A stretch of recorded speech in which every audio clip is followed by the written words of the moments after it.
Hey Internet, so there's a few reasons out there for why it's inaccurate to believe that woke ideology is dead. And one of them very much stands above the others in how it shows that it's unfortunately going to take quite a bit longer to right the ship than some people think. And that reason is understanding that academia is still woke in 2026, but not just that, more importantly, understanding why it is still woke. Because it's a reason I've noticed that both people who strongly identify with Democrats and people who strongly identify with Republicans in the United States, both of them tend to have an equally hard time guessing why this is. For example, a Democrat will simply tell you that the reason there's still a lot of woke ideology in academia is because intelligent people are just more left-leaning and woke ideology is left-leaning. They'll give you the whole, oh, reality has a liberal bias scope. But this is not accurate for a lot of reasons that many other people have already pointed out. The most obvious one being that we actually often tend to see a higher percentage of right-leaning people in fields of study that are more technical and higher IQ. But in this specific framework for the topic of this specific video on woke ideology, it kind of circumvents the entire question. Because woke ideology at its core is something that's actually as old as human civilization. The core of it really is just the idea that less successful people are less successful because the more successful people cheated somehow. It's just envy directed at success. It's a mentality that's really been around for thousands of years, long before modern ideas of liberalism and conservatism came to be. And what we see today in DEI ideology, and specifically neo-Marxist ideology, is really just the current modern-day manifestation of that mentality. Looking at what we today in the modern view see as minority groups, needing diversity, equity, and inclusion to make up for colonialism and imperialism, etc., etc. And then conservatives, they seem to think that it's just because academia is just left-leaning, because leftists use the majority they gained in academia around 1970 and 1980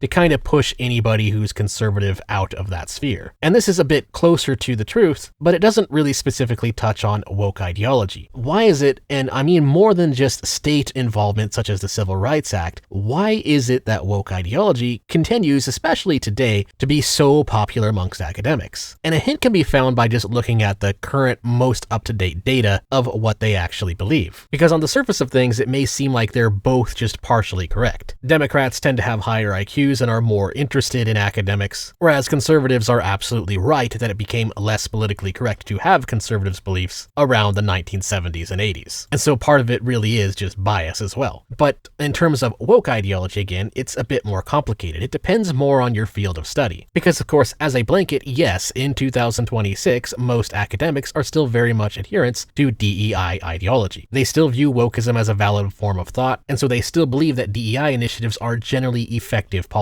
There was a survey on North American university campuses, and roughly 3/4 of them are still very much believers in this ideology. However, it also kind of depends on what your major is. The professors who live in the ivory tower push DEI still as an effective ideology that should, allegedly according to them, drive effective policy, but those who are more into STEM majors and business and economics, well, not so much. The failure of DEI is kind of hard to ignore these days. And yet, strangely, the true believers still believe in it, which is interesting because these aren't really exactly what you could call stupid people. University professors are not by any means dumb. The problem though is they're usually just above average, or as I like to say, midwits in many of my other videos. And so to understand what's really causing this and why this happens, we kind of have to delve a bit into the origins of the midwit. And when it comes to academia, there's one particular midwit meme that really drives it home. And it's this one right here, on the low IQ spectrum. Homework is a waste of my time. And then the midwit says, no, in the contemporary educational paradigm, homework emerges as an indispensable pedagogical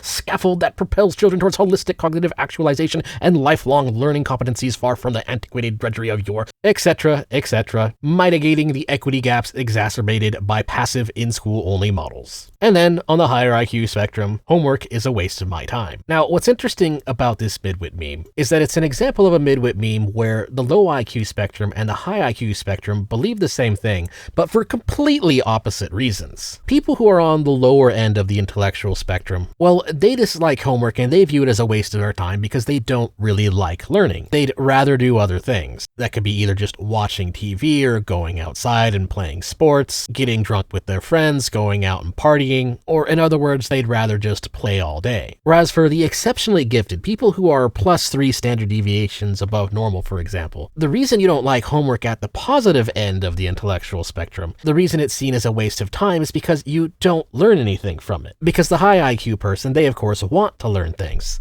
There's usually a thirst for knowledge at that level, but they don't get it from homework, and that's why they often view homework as a waste of their time. Because the thing is, most pedagogy is really just aimed at the average Joe. The curriculum is made for how fast the average person goes, and someone who is well beyond that to an unusually high degree. Well, at that level, you can just blaze through the textbook yourself as an autodidact and learn pretty much everything the class has to offer within the first few weeks or so, if even. And when you give a student who is gifted to that degree a homework assignment where they're to write a 10-paragraph essay or whatever, where they're basically just regurgitating what the textbook says and telling the teacher what they want to hear about it, well, they've already understood the material far beyond the degree that that homework assignment can teach them anything new. Or perhaps a simpler way to understand it is, think if you're in a math class, assume that you are 16 years old in math, and the teacher gives you an assignment where you're to write out 1 + 1 = 2 3,000 times. And that's it. You're just supposed to write down 1 + 1 = 2 3,000 times. What are you gonna learn from that? And the answer, of course, is nothing. By that age, you probably very much already knew that 1 + 1 = 2. Writing it another few thousand times or so or whatever isn't going to teach you anything that you do not already know about the most basic fundamentals of arithmetic. The only thing you're going to get out of doing that is maybe a sore wrist. Hence why that is generally not the kind of homework assignment you would receive in high school. Perhaps the closest to that would maybe be in 2nd grade, where you did basic single-digit arithmetic over and over again, and perhaps your times tables. That's about the age category where the average person might actually benefit from that low level. At 16, it's going to do you absolutely no good whatsoever, though. There's much better things you could be doing with your time, even for just the sake of learning. But of course, the kicker here, and you can probably see where I'm going with this, is that that's exactly what most homework assignments are to someone who is unusually gifted. It ends up just being a big fat waste of time. Not because they don't want to learn anything, but because they do want to learn anything and they would rather spend their time learning the next thing.